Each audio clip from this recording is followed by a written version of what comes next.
Welcome to the show. I am James Swanwick and I'm joined by Victoria English. How are you, Victoria? Hi, James. Doing great today. How about yourself? Wonderful. Thank you very much. For those of you who don't know, Victoria English is our top Project 90 coach at Alcohol-Free Lifestyle. And today we're talking to a very accomplished author and an expert on all things dopamine. And Victoria is a bit of a fan of her. So I'll let you introduce her, Victoria. Thank you, James. Today, we are interviewing Dr. Anna Lembke. Dr. Lembke is an American psychiatrist. She is the chief of the Stanford Addiction Medicine dual diagnosis clinic at Stanford University. She's a specialist in the opioid epidemic in the United States, and she's authored 2 books, Drug Dealer MD, How Doctors Were Duped, Patients Got Hooked, and Why It's So Hard to Stop. And her new book, my personal favorite, it's a New York Times bestseller, Dopamine Nation, Finding Balance in the Age of Indulgence. It was just released this past August. You may also have seen Dr. Lembke on the Netflix hit, The Social Dilemma. Yeah, 2020 film, Social Dilemma. If you look at that on Netflix, you'll see her featured there. And you read her book, Dopamine Nation, and it was your suggestion, Victoria, that we speak with Dr. Lembke. And we just spoke with her. We just finished wrapping with her. And in this upcoming conversation with Dr. Lembke, you'll hear her talk about why we get addicted to alcohol, why we think alcohol is a stress relief, why we think alcohol will solve our problems, but why alcohol really isn't solving our problems.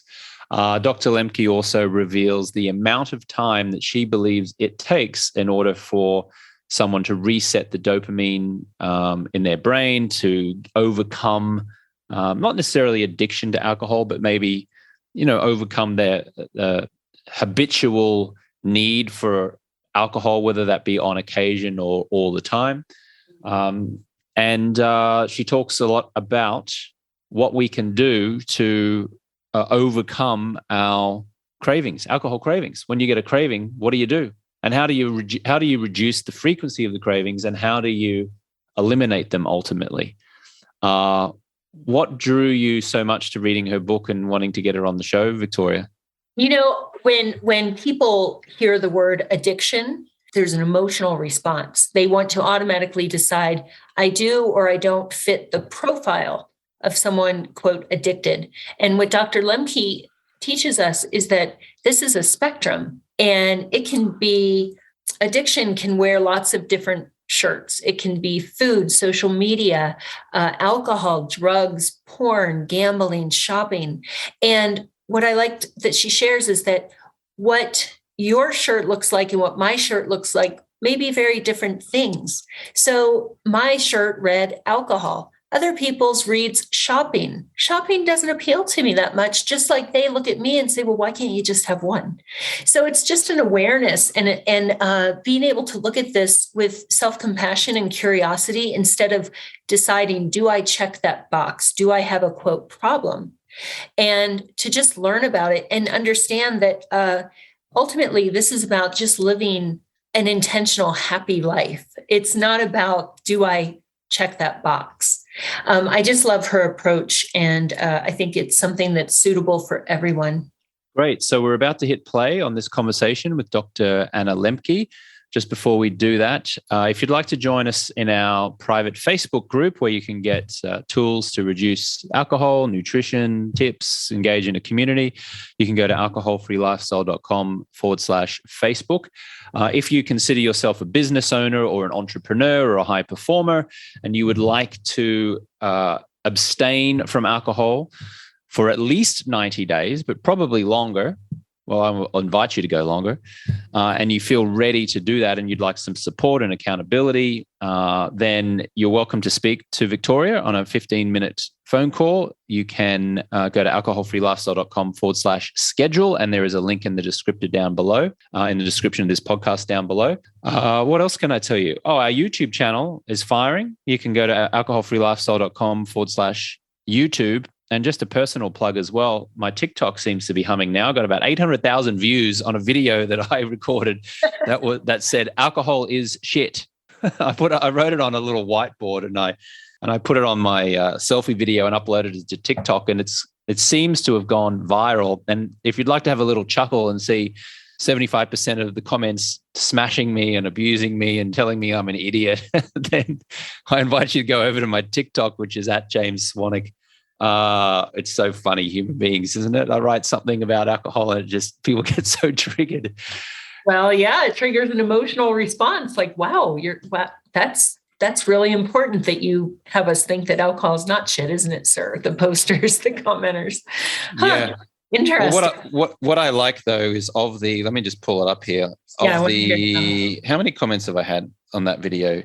4,925 comments. 3,000 of them are smashing me, but I love the fact that 1,500 of them are all saying, I totally relate. Thank you for sharing that. I thought I was the only one. I've been trying to hide the fact that I don't drink, et cetera, et cetera. So that is what I'll choose to focus on rather than the 3,500 other people who are saying quite humorous things at times, I must say. That's why we do what we do. Yes, we do. All right. Well, here we go. Thanks, Victoria. And here is Dr. Anna Lembke on dopamine and addiction.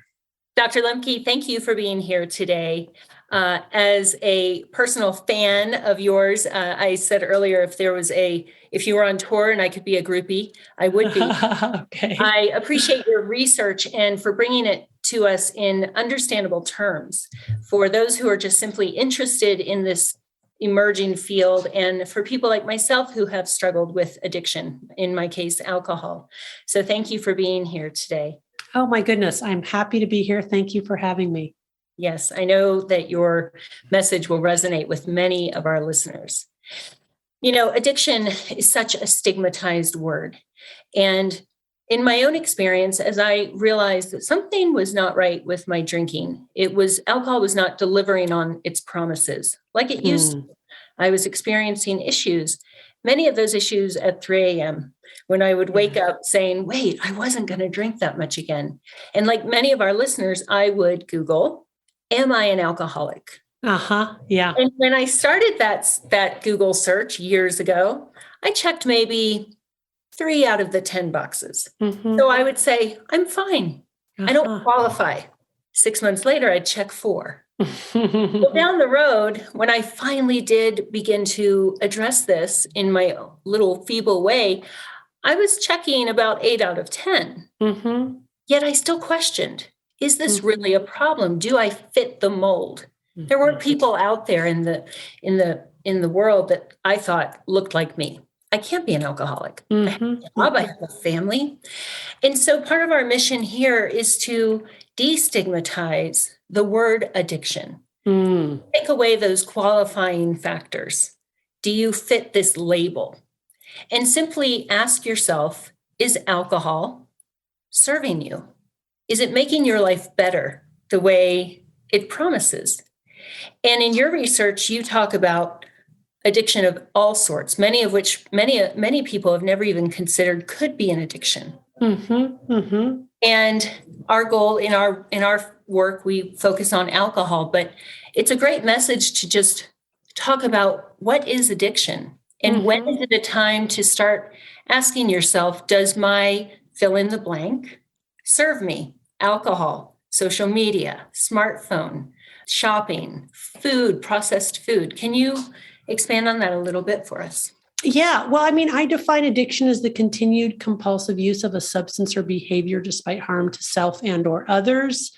The Diagnostic and Statistical Manual of Mental Disorders has 11 criteria, which are impossible to memorize, but they can briefly be condensed into the 4 C's: control, compulsion, cravings, and consequences, plus the WTFs. The WTFs are withdrawal, tolerance, and F, just exactly what you think it stands for. That's how I conceptualize this complex behavior, but it's very much a spectrum disorder. And we're all actually somewhere on that spectrum because we all have the same motivational circuits that have us approaching pleasure and avoiding pain reflexively. That's not something that we have to think about. In fact, when we're not thinking about it, that's what we're doing. It's an ancient neural circuitry that gets us to do that. And in this world where almost every human behavior has now become drugified, more accessible, more potent, more novel, more a larger quantity. We're all struggling with the continued compulsive use of a substance or behavior that is on that addiction spectrum. So I guess that's the way that I would summarize my thinking about it. That makes sense. And I can see for our listeners, one thing I would say as we dive into this is I invite our listeners to put away the emotions that are evoked when we hear the word addiction and understand that we are somewhere on the spectrum, all of us. And there's a passage in your book, Dopamine Nation, that I'd like to share briefly with our listeners to just take a moment and approach this with self-compassion. And these are Dr. Lembke's words. I urge you to find a way to immerse yourself fully in the life that you've been given, to stop running from whatever you are trying to escape, and instead to stop and turn and face whatever it is. Then I dare you to walk toward it. In this way, the world may reveal itself to you as something magical and awe-inspiring that does not require escape. Instead, the world may become something worth paying attention to. The rewards of finding and maintaining balance are neither immediate nor permanent. They require patience and maintenance. We must be willing to move forward despite being uncertain of what lies ahead. We must have faith that actions today that seem to have no impact in the present moment are in fact accumulating in a positive direction, which will be revealed to us only at some unknown time in the future. Healthy practices happen day by day. That resonated with me because in this world of quick fixes, when people try to change a behavior, do you find that they want that instant gratification?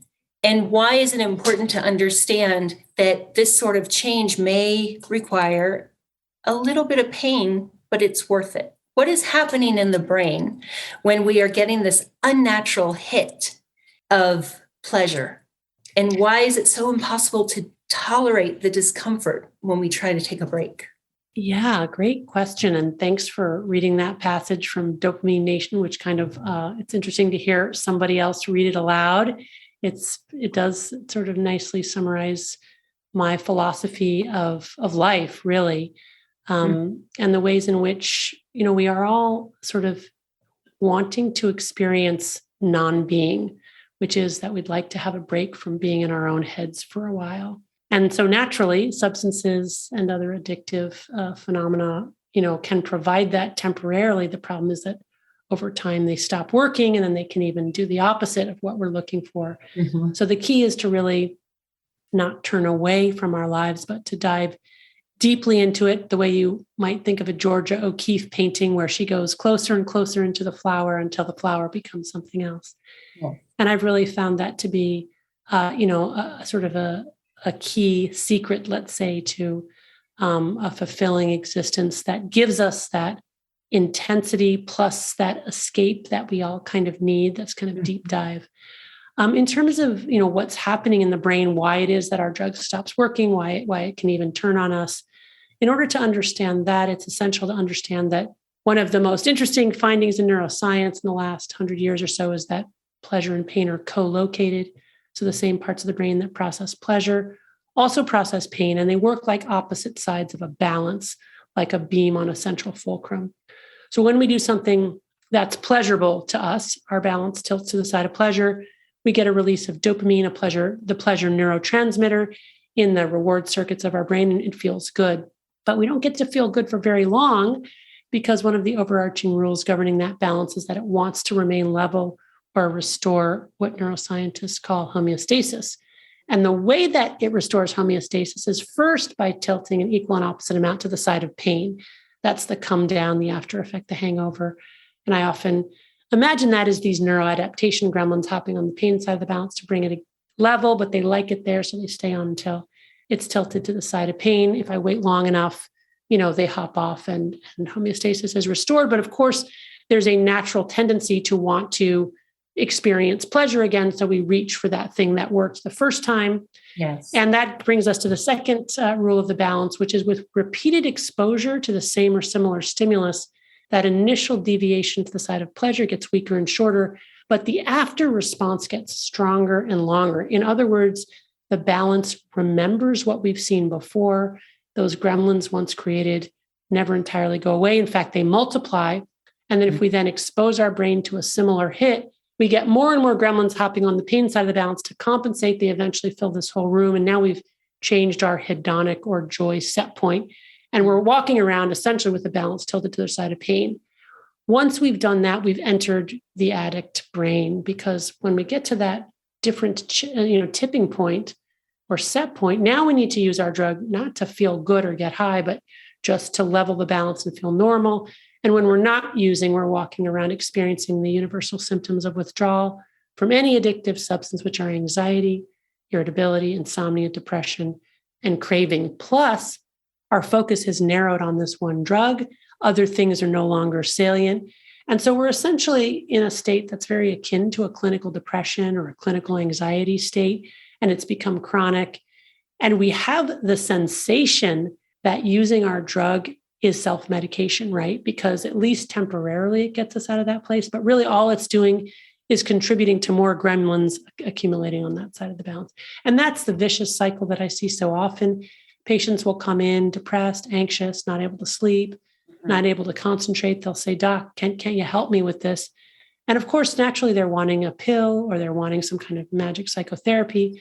But what I say is, you really need to abstain from your drug of choice, let's say alcohol in this case, for long enough for those neuroadaptation gremlins to hop off so you can restore baseline homeostasis. And that alone, if you can do that, that will often go all of the way or a long way toward alleviating depression and anxiety. But it's very hard to see that when you're chasing dopamine, because it feels in the moment like the alcohol takes those symptoms away, not that it's causal. So that's the key there. Mm-hmm. That makes a lot of sense. So for a listener or a new member who may come into our Project 90 program, they'll say to us, drinking used to be fun. Yeah. And now it's not even fun anymore, but I keep doing it just to feel okay. Right. Even though okay doesn't really feel okay anymore. Right. And naturally, they take it on as some sort of character failing, something that is wrong with them. When I invited people to just listen, it's that invitation to say, "Oh, so there you are being a human with a body. Yeah. Look what happens. Alcohol is just doing what it does." I think homeostasis is so important to understand because often members think I'm making this up. Right. Homeostasis will return. Yeah, it will. It takes time, and it's a hard road. So, when we think about the balance and being tilted to the side of pain, basically what's happened is that our brains have gone into a dopamine deficit state, right? They're getting so much dopamine from the alcohol that they've had to compensate by downregulating our own endogenous or inner dopamine production, and also taking in, dopamine receptors. So we have fewer dopamine receptors because it's too much dopamine from the alcohol. And then, then the alcohol doesn't work anymore because we essentially depleted dopamine. So we're in this chronic dopamine deficit state. But, with enough time away from alcohol or other drugs and enough neuroplasticity, again, then we tell the body, "Oh, wait a minute, got to start making my own dopamine again. I got to start, regenerating dopamine receptors on the, postsynaptic neuron so that I can receive that dopamine." But I don't sugarcoat it. I don't pretend like it's going to be easy. And I also emphasize that on average, it takes at least a month for a dopamine homeostasis to be restored. So sometimes patients will say, "Well, can't I just stop for a week or two?" It's like, no, that probably won't work because you won't restore homeostasis. You won't get to that point where you can see true cause and effect. You won't get to that point where other things are enjoyable. This podcast is sponsored by my eyewear and sleep optimization company, Swanwick. If you suffer eye strain from computer use, you find it challenging to focus and concentrate, your sleep is poor, you have low energy, you're tired and sometimes experience anxiety, then it could be because you're staring into screens all day and night. Swanwick produces stylish blue light blocking glasses to help you sleep better and generate more energy and focus during the day. A Harvard University and University of Washington published study revealed that Swannies wearers reported sleeping 14% better during the night and were 9% more productive during the day. That's huge. Swannies are currently worn as a sleep and performance aid by professional athletes at teams including the Dallas Cowboys, New York Knicks, Manchester United, and many more. They've been featured on media including The Dr. Oz Show, Live with Kelly and Ryan, and The New York Times. I personally designed Swannies back in 2015, and they've now helped almost 200,000 people sleep and perform better. And because you're a listener of the Alcohol-Free Lifestyle podcast, you can now get your pair and enjoy 15% off. To get the best blue light blocking glasses on the market, go to swannies.com and enter code JAMES at checkout for 15% off. That's swannies.com and enter code JAMES at checkout for 15% off. Dr. Lembke, over the years, I've run a couple of different programs. One of them was a 30-day no alcohol challenge. And currently our flagship experience program is called Project 90, which is 90 days. And I can say that having supported 20,000 people since 2015, that the 90-day experience of abstaining from alcohol creates so many more success stories and generates so much more impact than 30 days. And what I see anecdotally are thousands of people around the world who do these dry January or sober October, or they take a month off to raise money for charity, etc. And they get a glimpse of what it feels like to be alcohol free. However, on day 30 or day 31, they go out and celebrate by drinking and returning to the same level of drinking that inspired them to want to take a break in the first place. So I guess my question is, how long should it be that one abstains from alcohol to really have this embedded and cemented in their brain and to really reset those dopamine, and neuropathway receptors? What's the duration of time?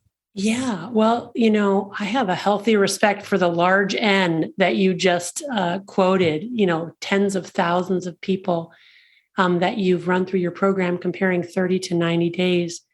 And boy, I'm going to think about that because that suggests to me that, given your experience, maybe I should be more actively promoting the 90-day abstinence trial. Usually I say 30 days for a couple of different reasons. 30 days is number one, the sort of minimum amount of time that I think people need to begin to see that they can feel better. Not that they're fully healed, but they notice a difference, right? 2 weeks is definitely too short, but usually by week 3 or 4, people will come in and say, wow, I'm sleeping better. My mood is better. I'm less anxious. That's also consistent with the sparse scientific literature that we have on this, showing that 2 weeks, people are definitely still in a dopamine deficit state. And this is based on functional imaging and PET studies that have been done, showing that dopamine transmission in the nucleus accumbens at 2 weeks is still well below normal levels. I haven't seen, a repeat studies at 4 weeks, but there are some clinical studies showing that people who meet criteria for alcohol use disorder, that is to say alcohol addiction, and major depression, if you put them in a contained environment with no access to alcohol, at 4 weeks, 80% of those individuals no longer meet criteria for major depression.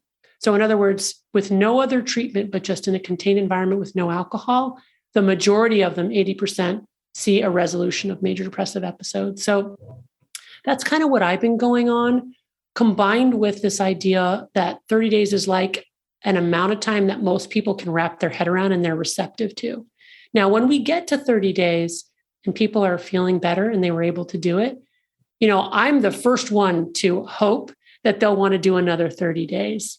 And often I will encourage them to the best of my ability in that direction, and I'll get traction in that regard, but not always, right? A lot of people are wanting to go back to using in moderation. And I can't go back on that because I asked for a 30-day commitment. So I guess what I'm asking myself now, and this is, again, a lot of this is just experiential after 2 decades of doing this work. I should also qualify one more thing and just say, people don't typically come to me necessarily wanting to quit their drug. A lot of times they want help with depression and anxiety, and then I kind of slide it in there. Yes. So again, having to kind of work with sort of where people are and what they're expecting and what they can hear. But again, I will just say that given the tens of thousands of people you've run through your program, both at a 30-day commitment and a 90-day commitment, what you've seen, I'm thinking, okay, should I change the initial ask? And should I ask for 90 days? Maybe I should. Mm. One of the things that we do as well over Alcohol-Free Lifestyle is really promote that abstaining from alcohol is fun and living an alcohol-free lifestyle is fun. Yeah. And it's the reward rather than alcohol and drinking alcohol as the reward. Yeah. And that's a challenging concept at first because it's so ingrained in our society that alcohol equals pleasure and fun and lightheartedness and relaxation and romance and celebration, et cetera, et cetera. You've said a couple times so far that you invite people who come to see you to abstain from alcohol. But my question is, how do you get people to abstain from alcohol? How do you inspire them to do that? Because it's one thing to say, hey, stop drinking alcohol. It's another thing for that person to actually do it. So how do you get them to do it? Well, I have a lot of things that I say. I think Dopamine Nation, my book, speaks to a lot of this, the kinds of strategies that I use. But to mention a few, I do actively describe the neuroscience. Because I think, again, people have this subjective feeling that alcohol helps them when they're feeling depressed or anxious or can't sleep or whatever it is. It's true. Some people can identify that it stopped working, or maybe that it stopped working as well, but they seldom identify that alcohol is actually the cause of those problems. So I really reflect to them back what we've learned about the neuroscience of pleasure and pain to suggest to them that alcohol may be indeed causing their distress. That's an important thing that I do because neuroscience tends to resonate for a lot of modern people. And the other thing I do is exactly what you just described is I really hold out abstinence, sustained abstinence, as the reward. And that it's not like either I'm drinking or I'm miserable. There's this third option that's not drinking that has so many rewards that they don't see now.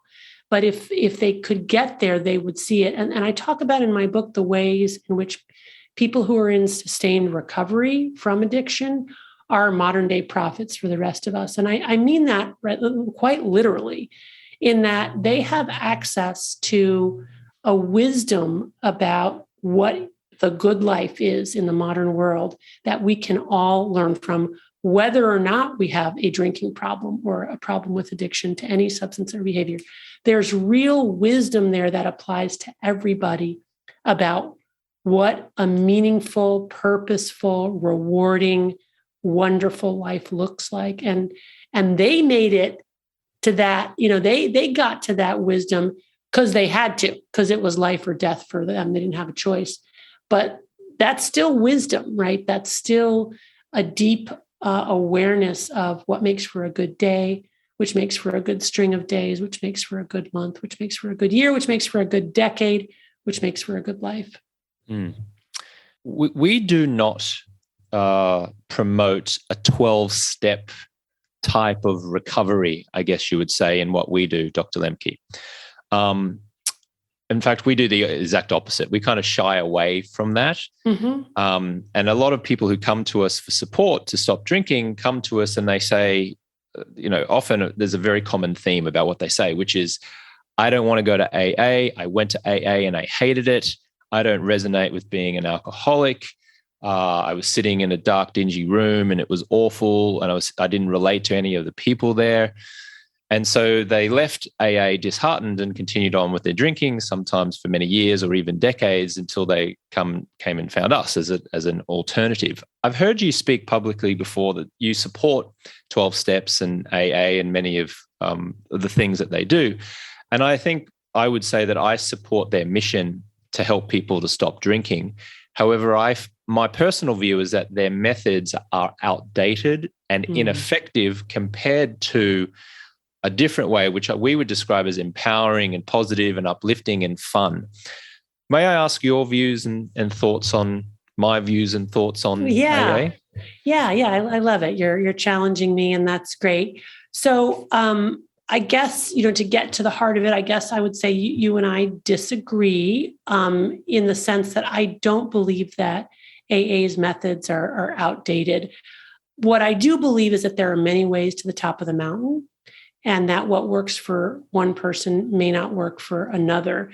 And, why AA works for some people and not others may deeply have to do with things like temperament or life philosophy or, self-identity, these types of things. And it could be that the kind of identity and narrative that AA asks people to adopt, as well as working the steps and giving it over to a higher power, just isn't going to be compatible with some people's life view, life philosophy, or self-identity. In which case, I'm the first one to say, maybe there's something else that would work better for them, but I wouldn't throw AA out in the process. I think AA is actually one of the most powerful social movements of the past 100 years. And AA is definitely and without a doubt, and supported by the evidence, a path to recovery, especially for some of the most severely afflicted people. So I guess I would ask you to sort of maybe change your view or widen your lens to say that, your method sounds like it's really working, especially for those people who don't resonate with AA. But please do consider that there are lots and lots of people that will be and can be and are being helped by 12 steps. Victoria? Yes, I have done lots and lots of AA. I say to people, there's more than one song on the radio these days. So just find a song. And if you like lots of songs, then put all the songs together in a medley, but find a song. So I think that it's wonderful that in 2022, there are options. Yeah, so I agree. And explore different paths. And just continuing the conversation is what I advocate, is just to stay curious. Like I said at the beginning of the episode, stay curious and gather information to ultimately create, like you said, a meaningful, examined, intentional life instead of our addictions making the choices for us. Part of that, I have a game that I play with our members. It's kind of a tongue-in-cheek. It's called Dopamine Bingo. Mm-hmm. And when people are going through that initial withdrawal, things don't seem all that fun. And I keep talking about homeostasis. It's going to happen. And that's partly because we're used to these artificial hits. And so things as wonderful as a sunset may not be that exciting in the beginning. Right. But I wonder, I'm sure you can appreciate this when someone's been without the substance for a while and you hear that first belly laugh. Mm-hmm. Yeah. Just a real authentic moment. Mm-hmm. And I think your message is a message of hope, that it's okay to look at this, gather the information and say, yeah, there's something off here, and have the hope, which you provide with data in your research and your message, that it's going to get better. Mm-hmm. Oh, yeah, absolutely. Right. And that the promise of recovery is there. And if you just keep on keeping on, the brain can heal, and, the sun will come out, and it's really good. It can be really, really good. Mm-hmm. Worth working for.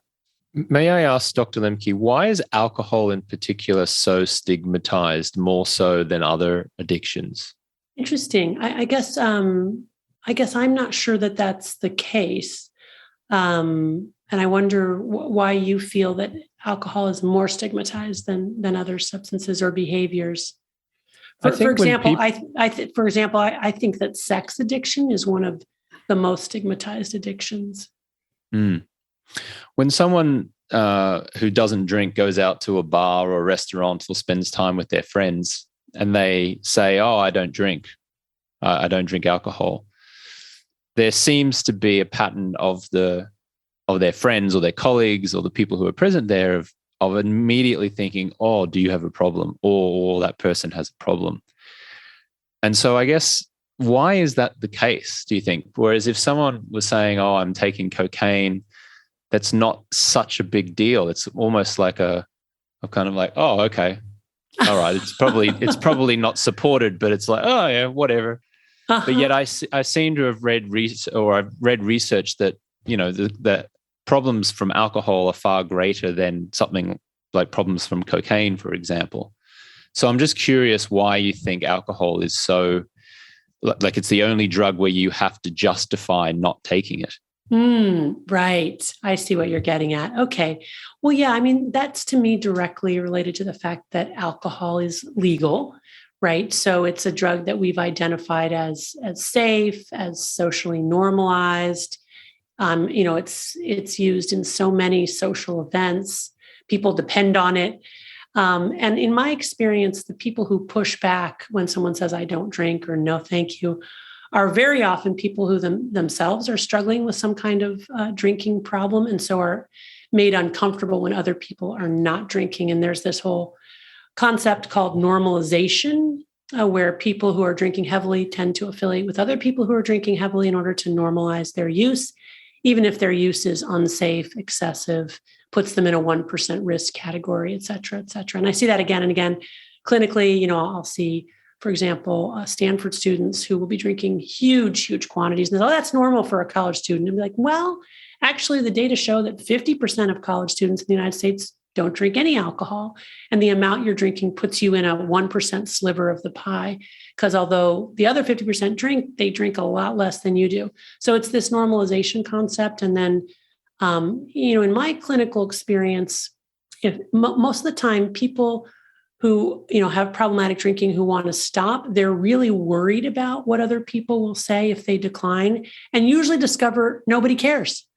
Like if they say, no, do you want to drink? They're like, oh, I'm terrified to say no. And then they say no. And like people leave them alone. They're worried that there's going to be like some big reveal or some big exposure, but really nobody cares what other people are doing. And if they do care and they do press you on it, typically it's because they themselves have a drinking problem. Mm-hmm. Dr. Lembke, what do you think, what's coming next in the field of dopamine and addiction, and most importantly, recovery from maladaptive behaviors? Well, I mean, one thing that I'm paying a lot of attention to, and it's coming next in a not positive way, is just the enormous increase in behavioral addictions to things like online pornography, video games, social media, online shopping, all the ways in which the smartphone itself has become both a drug and a vehicle to get drugs. So that's huge and discouraging, but I have faith in human nature and our infinite adaptability, and I'm optimistic that we're going to figure this out.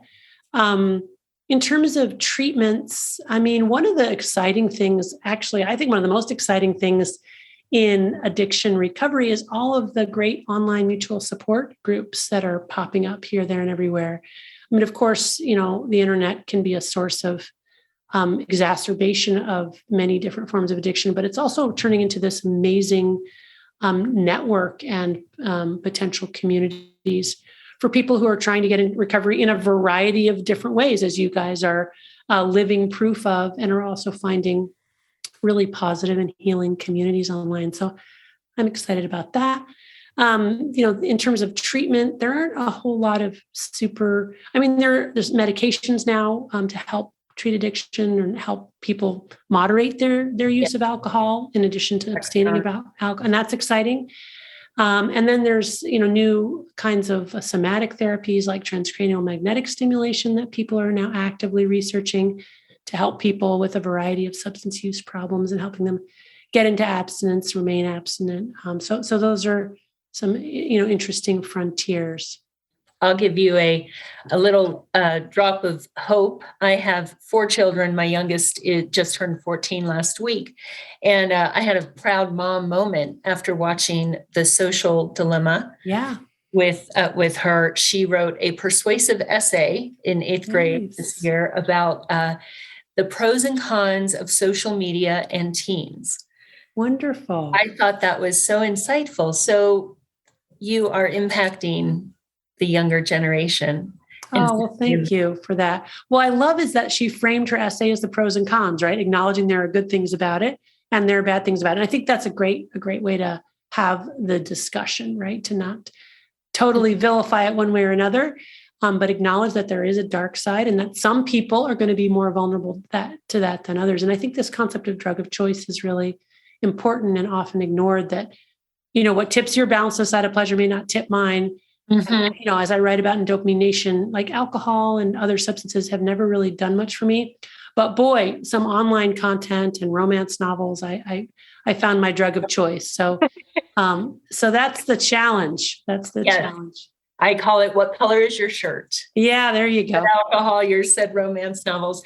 It's just good to continue and have a productive and enlightening conversation and give people the awareness that there is a choice. There is to look at these things without judgment, with self-compassion, and to make it a better world. Yeah, and that you can have actually a better life by avoiding these kinds of intoxicants. Exactly. Dr. Lembke, thank you so much for joining us. Thank you so much for sharing your expertise with us. We really do appreciate you. Well, you're very welcome. Thanks for having me. Thanks for the work that you all are doing. Thank you. It was a pleasure and an honor to meet you. Thank you very much. Here are 5 ways I can support you on your health journey.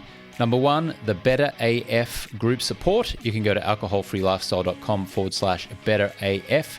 That is group virtual coaching to help you to stop drinking. The YouTube channel at alcoholfreelifestyle.com/YouTube. The book, Alcohol Freedom Formula, can be found at alcoholfreelifestyle.com/guide. My liver cleanse from my supplements company, Swan Vitality, at swanvitality.com. And protect your eyes from screens by wearing a pair of Swannies blue light blocking glasses from my sleep company, Swanic Sleep. You can find that at swannies.com. Catch you on the next one.